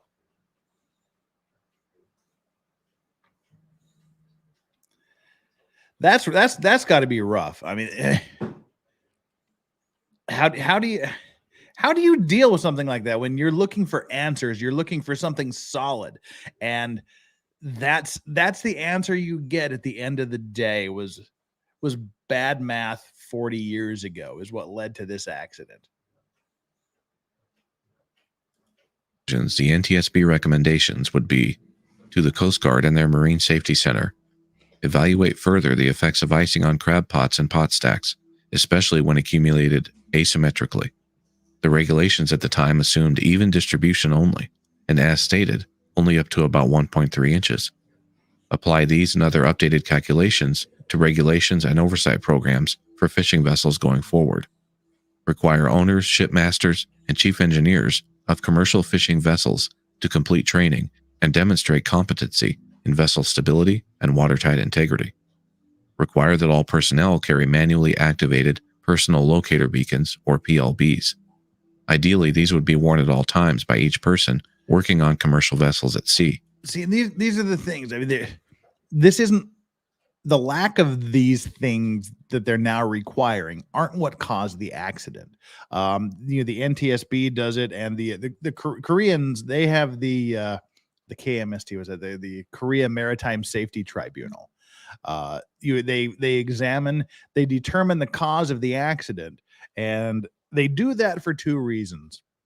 One is to decide if there's any administrative punishments that need to go out to officers, and two, to use it as a basis for recommendations to avoid similar situations in the future. And that's what they're saying here. Okay, now they realize that, okay, if we do this, everybody has the personal locator beacons, if we have all of these things, that's going to increase. It may not necessarily decrease the accident, the chances of a similar accident happening, but it increases the survivability of the people involved. Registered individually to each crew member, the system would be more reliable than, for example, the EPIRB that failed to trigger on the Scandies Rose. To the National Oceanic and Atmospheric Administration, improve surface observation capabilities in lacking areas like Sutwick Island and Chignik Bay. To the National Weather Service, bring your website for freezing spray predictions online and promote its use in the industry. And it looks like they may have gotten a start on this since. From the way it looks to me, if it weren't for the captain's mayday call just before the vessel capsized, survivors Dean and John and the fate of the Scandies Rose may have all been lost to the sea without a trace. According to the NTSB, following the sinking of the Scandies Rose, a maritime vocational school in Seattle partnered with one of the vessel's owners and developed an 8-hour-long stability course tailored specifically to crab boats. As of March 2021, the class had been well attended so far, 2 participating captains remarking they would highly recommend the class, one mentioning he believed the class should be mandatory for all crab boat captains.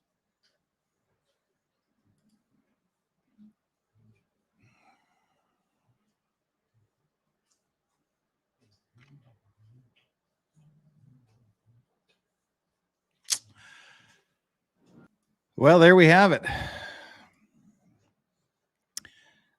sinking of the Scandie's Rose. 7 people. 5 lost their lives due to what amounted to bad math. 40 years before the incident. 2 people survived. 1 only survived for 2 more years. So there's something to think about next time you go to a restaurant and order crab. These are the kind of things that people risk their lives. These are the kind of jobs where people risk their lives to make sure we get luxury food. It's an industry. It's what they do. And as Dean said in that interview, it's not a job. It's a way of life for fishermen. I mean, even here in Korea, you have multiple generations of fishermen. You know, people whose grandfathers were fishermen, their fathers were fishermen, so they became fishermen. They have, like, there's all up and down the coast here. They have each little area, or I guess we call them villages, but they're not really villages. Sort of sounds like they're living in grass huts. Small communities, fishing communities. They all have fishing festivals. You'll have, like, the anchovy festival, or the crab festival, or the lobster festival, or the squid festival, whatever that particular area specializes in catching. So it's a way of life, and it's something they do to get bank for their family, as well as, to supply the market.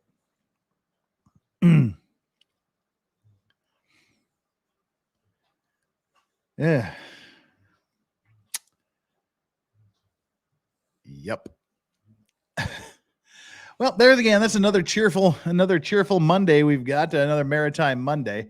The two people have asked, why are you hiding Godzilla and free Godzilla? I didn't realize. I just, as soon as I saw those, I realized that I've had the door open this whole time. Yep. Sorry. Godzilla's hiding today, I guess. And again, there's no easy way to segue out of that. That's a rough story. I think this is only the second one that we've talked about. The other would have been the Edmund Fitzgerald. And if you haven't seen the Edmund Fitzgerald video, go back and watch that. It's a similar situation. Of course, we have the famous song. Maybe it'll cause you to listen to the Gordon Lightfoot song, "The Wreck of the Edmund Fitzgerald," a little bit differently after you watch that. But that one and this one are, as far as I can recall, the only 2 cases when the real culprit was badass Mother Nature, just, the sea witch. Sure, the math was bad, but the ship survived with bad math for 40 years. 41 years, I guess. So, it just comes down to Mother Nature's a bitch, it's we had the old margarine commercials when I was growing up. The it's not nice to fool Mother Nature thing. Yeah. When the sea witch wants you, the sea witch gets you, I guess, in a way, I guess, for me anyway, it's good that the cause of the accident isn't greed. It's not people being shitty and cutting corners and being incompetent and being losers. In a way, it's good. It's good that the people involved in this case were doing their damn jobs. They were doing it properly. They were doing it correctly. And there was no criticism of anything anybody did on that boat. But that also makes it that much more tragic that everybody did their job and there was still no way around it.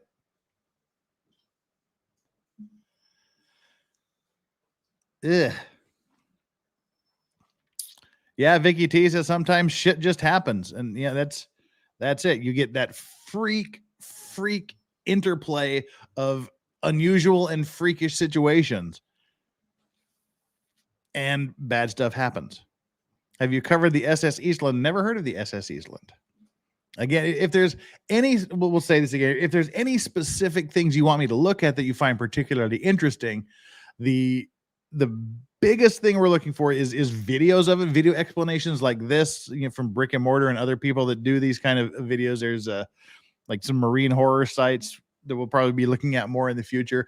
But the videos are helpful because we can pause it, we can discuss it, we can look at graphics and things, rather than just me reading news stories and commenting and things. So if it has a video, that's an extra plus. But if there's something you want me to look at, email me the name of the vessel as well as any information you have relating to it. If you just say, hey, cover this, that'll likely be one of the last things I ever look at because I still have my regular job to take care of and all this stuff. And I need things that I can quickly get into. If it's all there prepared for me, I can review it and deal with it. If I have to go searching for it, that can take a while. So the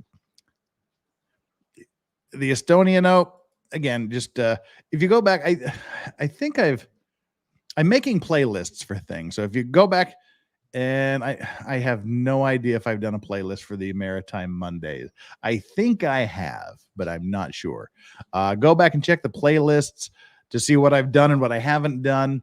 And if I don't have the playlist, just kind of there's only like 100 videos here. So if you just scroll back through the Maritime Mondays and see what cases we've dealt with.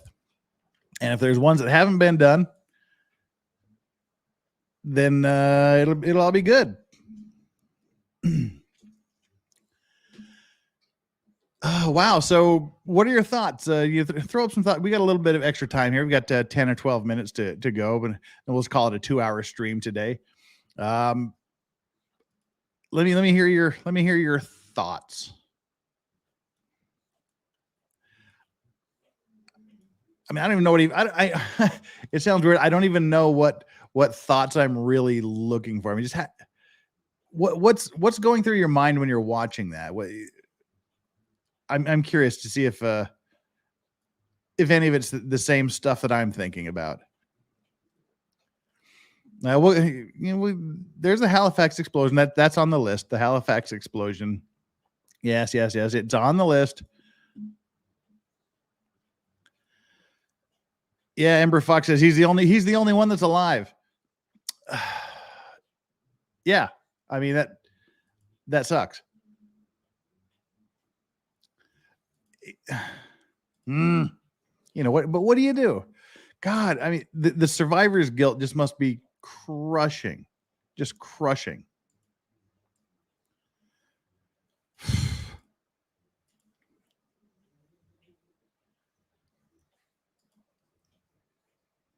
Is what went through my mind. The emoji is what went through Zenz's mind. Unicorn 11, you only caught the end. Go back and watch it from the beginning. It's a fascinating and tragic story. Yeah, I really hope he's thought out some therapy. What happened? Asks American Dreamer to the survivor. Married, happy. This is only 2 years ago. So yeah, he was his fiance back then. I'll assume they got married. But yeah, this was 2 years ago. So it's not that long, you know. That was crushing. The son not leaving his father who couldn't make it out and fell is extra heartbreaking. Yeah, I bet he's back to fishing. They have balls the size of watermelons. I would expect, yeah, you know, or maybe he's decided to hang up his hat. I just don't know. But you know, we're kind of winding down here. We got about 10 more minutes to go. On your way out, I would just please do me the favor of hitting that like button. I know it's kind of weird to like these kind of videos, but it does help out, and it does get me noticed, and it does help the channel grow. And you subscribe. I really feel weird like shilling for stuff here at the end of these tragedy videos.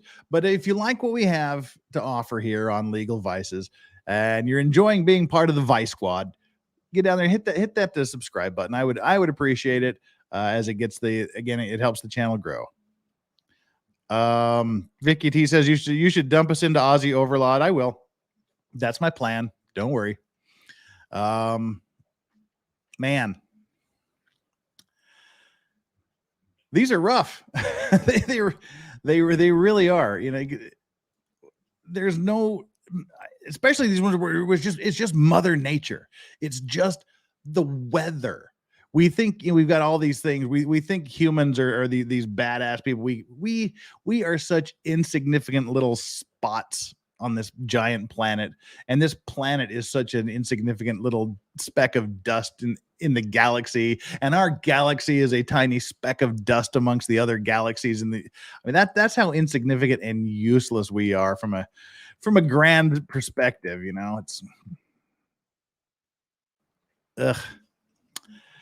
But what do we have? Let's talk about something more cheerful.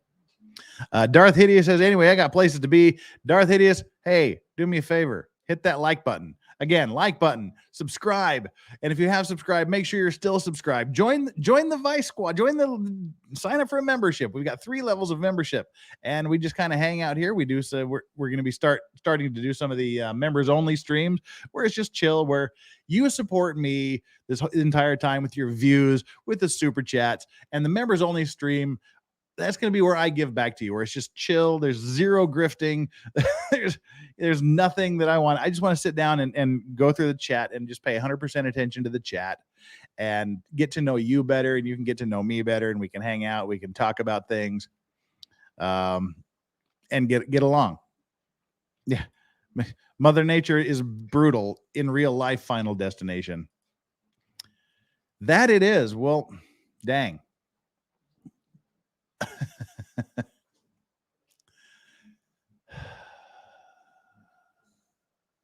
Right. Let's talk about what's coming up. What's coming up for the rest of the week? We touched on a little bit earlier. Tomorrow, we're dipping our toes back in Johnny Depp v. Amber Heard. There's some developments with Johnny Depp. There's some developments with Amber Heard. There's some news stories out there. We'll kind of jump in, jump out. Not a whole lot to report, but if the chat can keep it going, we'll keep it going for our standard hour or two. Wednesday will probably just be me giving one of my straight talks where we just pick a topic and we go off on it. Might have some guests. I don't know. We'll see how it goes. I still haven't planned Wednesday out, as you can tell. Thursday is Johnny Cochran Day. No, Johnny Cochran has nothing to do with Thursday. It's F. Lee Bailey Day.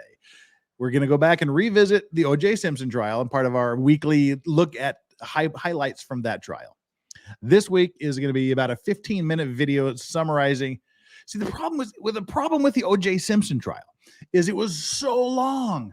It was 9 months of in-court testimony.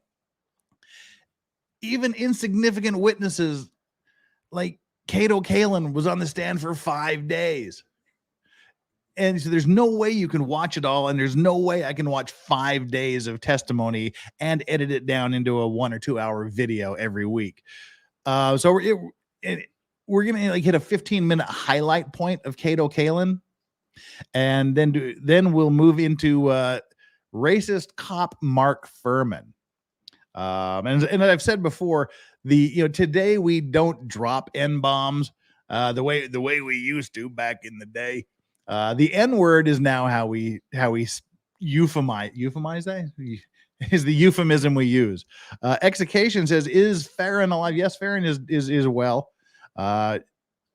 If you saw the members only stream, I don't, you're a member, Execation, I believe. Sunday is, if you go back yesterday, the day before, is the members only stream. Farron was on for about an hour. We talked. She is alive and well. Thank you for the super chat. But Mark Furman was the racist cop who denied being a racist. He found the blood in the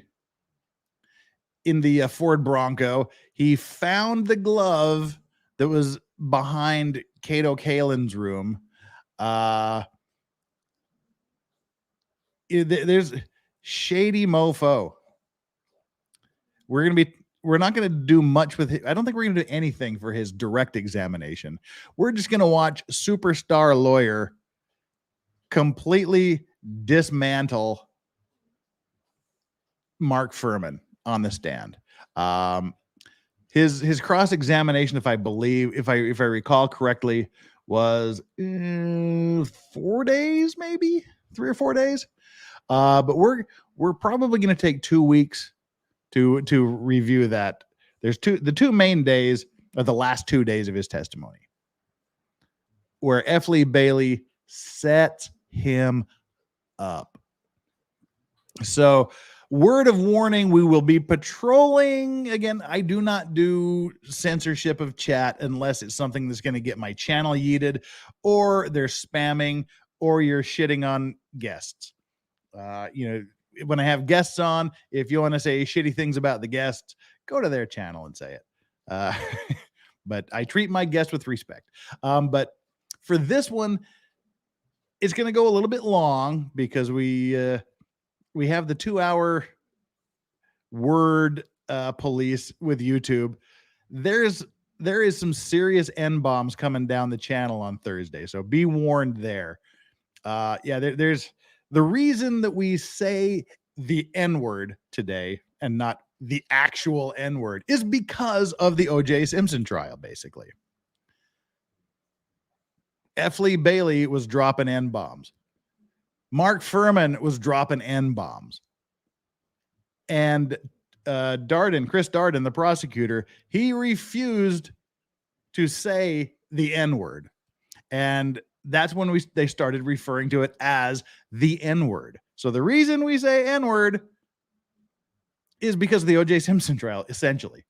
So we'll be getting into that and how that was one of the pivotal moments of the trial, when you are trying to convince a majority black jury that O.J. Simpson committed the murders, and then the cop who finds all of the important evidence, the magic glove, the drop of blood in the Bronco, the guy that finds that out turns out to be a racist. That's not the best look for the majority black jury. So we'll get into that on Thursday. Friday will be the unexplained. I don't know what we'll be talking about quite yet on the unexplained, but that's what we'll be doing. That's kind of the week in a nutshell. That's what's coming up. And I hope you'll be here for all of that because we enjoy it. We enjoy what we do here. And I enjoy you. As I said earlier, the Vice Squad is the greatest chat on the entire internet, and I'm glad you're here. We've got the greatest mods. The mods do their jobs. You guys do your jobs by bringing it. And thank you so much, everybody, for everything tonight. It was a pleasure having you here. Look forward to seeing you here tomorrow for some Amber Heard and Johnny Depp stories. And then follow me throughout the week. Thank you for those. Thank you to those of you who super chatted this evening. It's always a pleasure, and I'm always humbled by it. Look forward to seeing you all tomorrow. Come back. We'll be doing an hour earlier tomorrow. We had to do a little bit later tonight. So it'll probably be 8 p.m. Eastern, which will be 1 p.m. London, 9 p.m. Korea, and 10 p.m. Australia time. Thanks all. We'll talk to you tomorrow. Love you all. I'm Legal Vices, reminding you to always remember to enjoy your legal vices. Bye.